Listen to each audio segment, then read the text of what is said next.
Jadi di dalam surat Luqman ayat 32, Allah menceritakan tentang orang yang berdoa ketika ada butuhnya aja.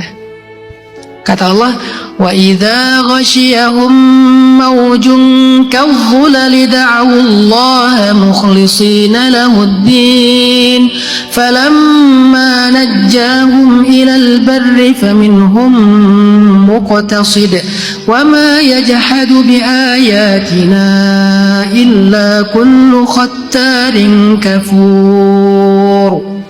Allah ngasih sebuah analogi tentang orang yang sedang hanyut di tengah lautan.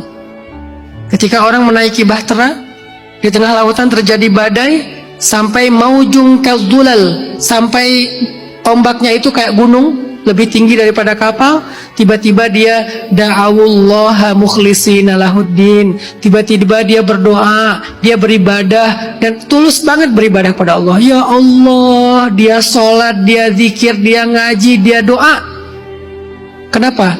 Karena dia sedang terancam dengan maujung kadh-dhulal, badai dan ombak yang lebih besar daripada gunung. Tapi falamma najjahum, ketika dia udah selamat, faminhum muqtasid, sebagian dari mereka kembali melenceng dari jalan Allah, lupa sama Allah, larut lagi dalam dosa-dosa dan seterusnya. Apa yang Allah ingin sampaikan di sini? Banyak. Salah satunya adalah walaupun Allah tahu hamba ini nanti kalau selamat akan berbuat dosa lagi, tapi saat dia berdoa, Allah mengabulkan doanya. Sebaik itu Allah sama kita. Jadi jangan berkecil hati kalau kita belum mampu solehnya istiqomah banget. Minimal saat kita lagi dalam keadaan susah kita soleh, ya udah, coba manfaatkan dulu aja momentum itu untuk soleh. Siapa tahu keterusan nanti. Siapa tahu nanti gara-gara itu jadi dawam. Kita misalnya lagi ada musibah, tahajud selama 40 hari. Biasanya kalau udah 40 hari melakukan sesuatu, bakal dawam tuh. Jadi musibah, kesulitan hidup bisa jadi sebuah momentum kita pulang lagi kepada Allah. Dan memang manusia kadang-kadang harus diingatkan dengan cara kayak gitu. Allah sering manggil kita. Kadang-kadang Allah memanggil kita sehari 5 kali loh, dengan suara azan. Tapi kita nggak datang. Subuh dipanggil as-salatu khairum minan naum, langsung tarik selimut. Seolah-olah an-naum khairum minas shalah, tidur lebih baik daripada salatnya. Allah panggil kita, ibaratnya Allah nelpon kita, kita reject. Zuhur dipanggil lagi, hayya 'alas shalah,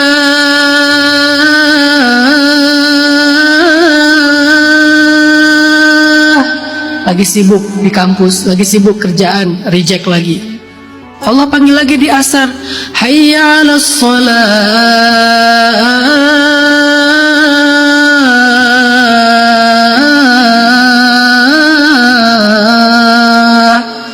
lagi di jalan baru pulang, reject lagi. Allah panggil lagi maghrib, hayya 'alal falah,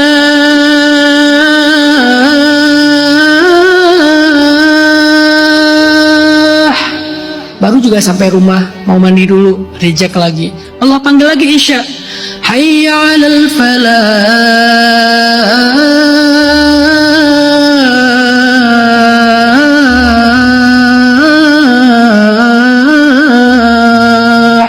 baru mau makan malam, reject lagi. Sehari 5 kali Allah panggil kita, sehari 5 kali kita reject panggilan Allah, dan Allah nggak marah. Saking sabarnya Allah sama kita, saking sayangnya Allah sama kita. Besok dipanggil lagi, reject lagi. Lusa dipanggil lagi, sebulan, 2 bulan, setahun, 2 tahun, selalu kita reject panggilan Allah. Tapi Allah nggak marah sama kita. Padahal kalau Allah mau marah, bisa aja tiba-tiba kita tuli, nggak bisa dengar. Suara azan tetap ada, tapi kita nggak mampu lagi mendengarnya. Gampang buat Allah, tapi kita masih tetap bisa mendengar. Cuman Allah terlalu kangen sama kita. Ketika kita nggak bisa datang dengan cara dipanggil azan, maka Allah memanggil kita dengan memberikan sedikit ujian. Biasanya kalau udah diuji, pulang tuh. Kapan terakhir kita tahajud? Lagi banyak masalah. Kapan terakhir kita doanya panjang? Lagi banyak masalah. Kapan terakhir kita pakai tasbih digital? Sampai error, sampai ke reset lagi tuh. Sehari sampai sekian ribu, lagi banyak masalah. Kapan terakhir kita sholat dengan bacaan yang panjang? Biasanya setiap sholat pasti bacanya Al-Ikhlas, An-Nas, Al-Ikhlas, Al-Falak. tiba-tiba sekarang Al-Baqarah. Waladhdallin, amin. Alif Lam Mim, Al-Baqarah. Kenapa? Lagi banyak masalah. Zalikal, Alif Lam Mim, Zalikal, Alif Lam Mim, Zalikal. Qul huwallahu ahad. Balik lagi ke Qul huwallahu ahad. Mentok soalnya, hafalannya segitu-segitu aja. Jadi masalah itu kadang jadi momentum buat kita pulang kepada Allah karena Allah kangen sama kita. Gak apa-apa. Memang manusia itu transaksional. Yang membedakan mereka adalah setelahnya. Jadi ketika terjadi, ya udah nikmatin aja sebagai sebuah momentum pulang ke Allah. Siapa tahu keterusan. Siapa tahu setelahnya dawam dan istiqomah. Nanti setelahnya kalau kita balik arah lagi, Allah tunggu lagi. Allah itu nggak pernah berputus asa nunggu kita taubat. Yang ada kita yang berputus asa dalam taubat. Kita 1000 kali berbuat dosa, 1000 kali kita bertaubat, 1000 kali Allah mengampuni dan menerima taubat kita. Sepanjang hidup kita berbuat dosa, sepanjang hidup berulang kali kita minta ampun dan dosa lagi, minta ampun, dosa lagi. Setiap kali kita minta ampun, setiap kali itu juga Allah tetap mengampuni dosa kita. Walaupun Allah tahu besok kita akan berbuat dosa lagi. Sebaik itu Allah sama kita. Allah tahu orang-orang yang Allah akan selamatkan di dalam lautan ini, kalau dia selamat nanti akan berbuat dosa. Tapi kalau waktu itu dia berdoa, Allah akan selamatkan dia. Maka teman-teman, jangan berputus asa dari rahmat Allah. Jangan berkecil hati dengan keterbatasan kita. Ya Allah, saya kayaknya belum pantas berdoa. Daripada saya berdoa transaksional, jangan gitu. Mintalah kepada Allah walaupun garam, kata Nabi. Mintalah kepada Allah walaupun garam. Apalagi yang lebih penting dari itu. Kurang garam aja di dalam masakan kita. Ya Allah, garam ya Allah. Seolah-olah gitu kan? Mintalah kepada Allah walaupun sekedar garam. Allah nggak apa-apa dimintai. Allah nggak repot kok kalau kita minta. Jangan sampai kita berpikir, udahlah nggak usah banyak minta, beramal aja. Bahkan meminta itu adalah juga beramal. Karena doa itu ibadah. Semakin banyak berdoa berarti semakin banyak beribadah. Dan Nabi yang paling banyak berdoa itu namanya Nabi Ibrahim. Dan Allah memuji Ibrahim dengan kata-kata innahu la'awwah. Dia itu awwahun. Kata para ulama tafsir, arti awwah da'a. Arti da'a banyak berdoa. Ternyata banyak berdoa itu baik, gak apa-apa.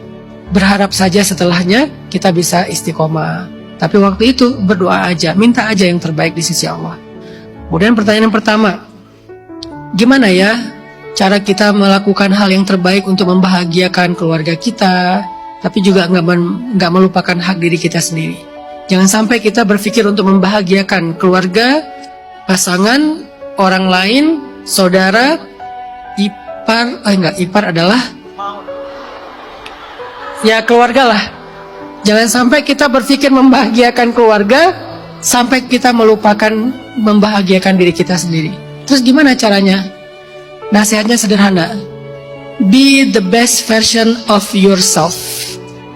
Jadilah versi terbaik dirimu.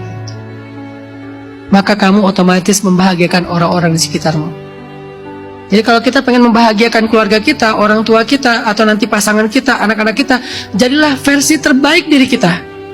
Upgrade value kita, belajar lebih banyak ilmu tentang life skill, belajar lebih banyak ilmu tentang bijaksana, tentang akhlak, tentang adab, tentang moral, tentang banyak hal yang baik-baik.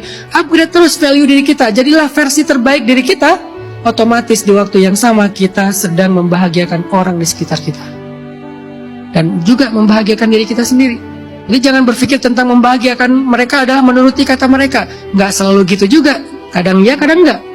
Sangat relatif. Yang lebih mendekati absolut adalah jadi aja versi terbaik diri kamu. Pasti kamu bisa membahagiakan orang di sekitar kamu.